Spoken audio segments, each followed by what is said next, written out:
যখন এই কিসে ভক্তি হয় আমার মনে আসে, তখন আমার ঠাকুরের সেই ছবিটা মনে পড়ে।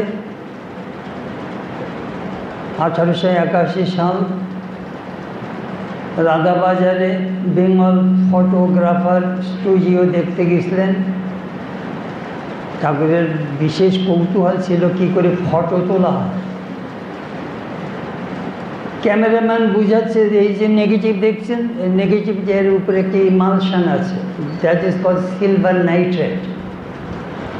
ওই ইমালশনের পরে মানুষের ছবি যা ওঠে, আর তাই থেকে অনেক ছবি তোলা যায়।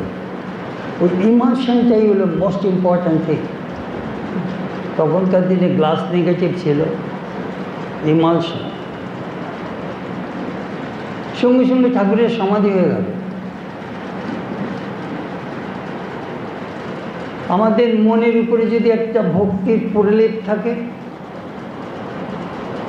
আমি যখন খুশি আমি ভগবানকে দেখতে পাবো। কি করে এই ভক্তির প্রলেপটা দেওয়া যায় মনের উপরে, এইটাই হলো আসল ব্যাপার।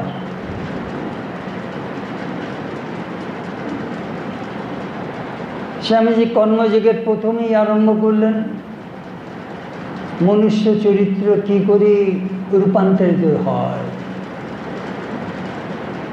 আমরা যা whatever we do, whatever we think, there leaks of impressions in the mind.